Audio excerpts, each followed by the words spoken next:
Huh? I think we, yeah. I think we give it out to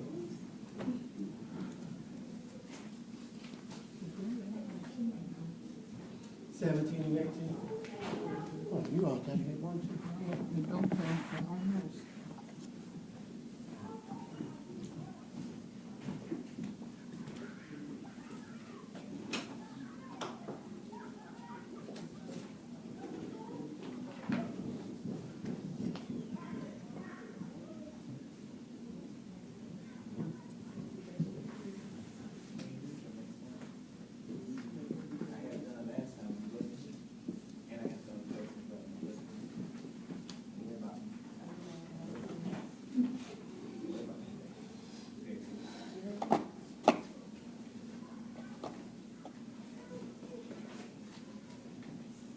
All right, here we're entering into the section where we're going to Ephesians 5.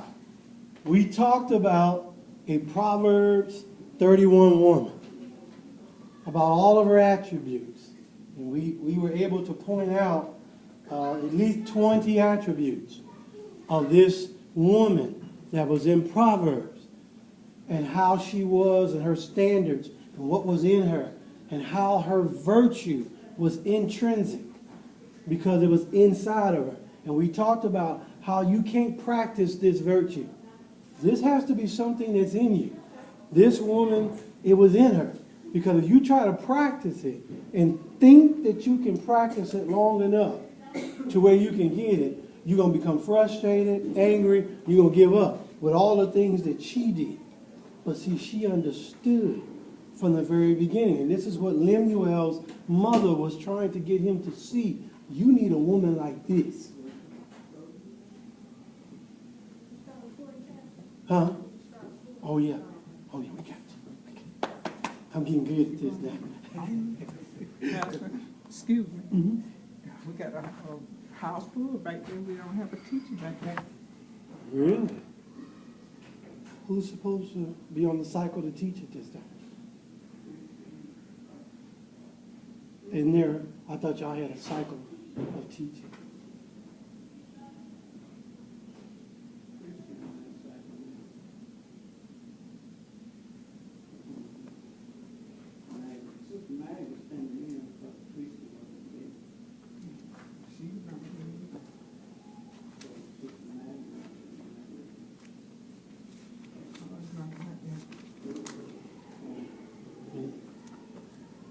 Did they have a specific thing that they're teaching out of, or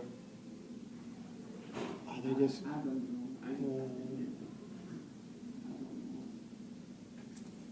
we're gonna have to get that a little bit better. Because right now, it's a lot of meetings for one person. You don't need more, because I bought 15. 14. And I thought that they had it set up on cycles where there were going to be several teachers that were appointed back there. They would work their cycle. Then the next group of teachers would come in, and then they would work their cycle, like we do with the Sunday school, same way. And I thought that that's the way the cycles work. I was just under the assumption it was already working. Apparently, it's not. Thank you for volunteering to do that. I appreciate that. I'll have a talk with Sister Mag and with Christy. We'll find out what's going on.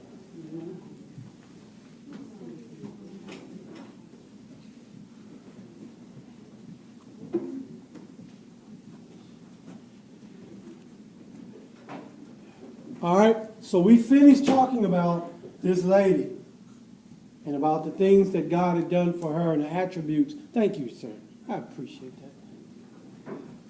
And we saw the fact of how God dealt with her and how that virtue, as we spoke of before, was intrinsic. It was in her.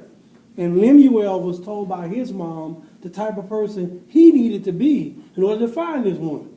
So the first 9 verses of Proverbs 31, we always go to Proverbs 31, we skip down to verse 10. Well, 1 through 9 is important because his mom was telling him, this is the type of man you need to be. You don't need to be running after every woman. You don't need to be drinking and getting drunk. You don't need to be doing. You need to live a lifestyle and have a standard, because when you get this woman in, she's going to lift you up. When you have this woman, she's going to build you up. When you have this woman, she's going to bring you in such a relationship to whatever God has for you to do. She's going to aid you just like a woman is supposed to be your helpmeet. She's going to walk beside you, and she's going to aid you in getting where God would have you to be. That's what that Proverbs 31 woman does.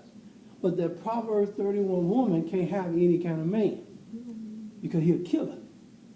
He will wipe her out. And this is why we're going to talk about the Ephesians 5 man. And to me, marriage rests upon this. Now, we look at the character and the attributes of this Proverbs 31 woman, but that's not the one where God gave commands. Commands are given here to this man of things he's supposed to do in comparison to Christ. It was not given to her of nothing she did in comparison to Christ, but it is for this guy. He has things that he's supposed to do that Christ does to the church. Awesome responsibility. Men, we have to step up to the plate for our responsibility that we take too lightly when it comes to marriage. It's on us. As we define marriage from the very beginning, it's male engendered, and it's male initiated, and it's male orchestrated, because it's based upon the man. Because the man initiates it, brings forth the covenant, establishes it, and carries it through. It's his obligation, not hers. And too long in society, we've got it messed up. And we try to make it woman-centered. Marriage is not woman-centered. It's man-centered. God created that from the very beginning. Leave father and mother, cleave to one another. And the two shall become one. And that man has a responsibility, which we're going to start talking about tonight. But we're going to note him as the man of love. Just as we look at the woman as the woman of virtue, we're going to look at him as the man of love. Now, you will always think, well, the woman is supposed to. No. The man is the love.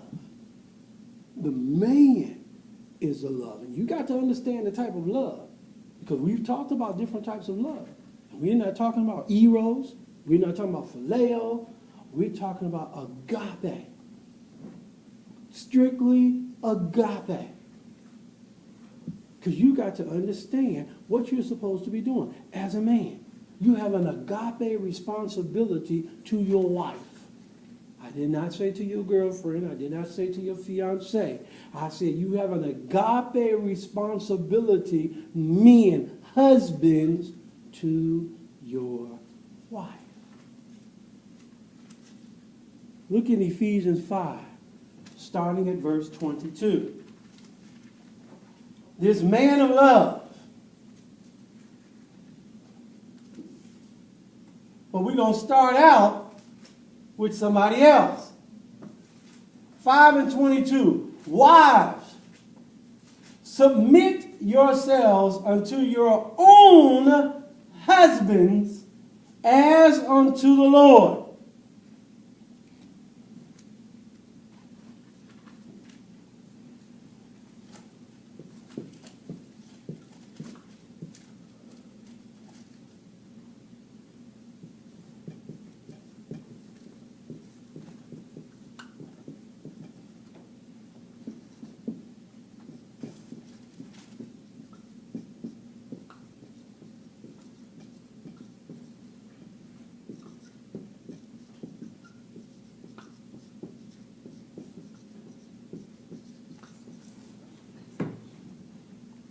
Here is the key.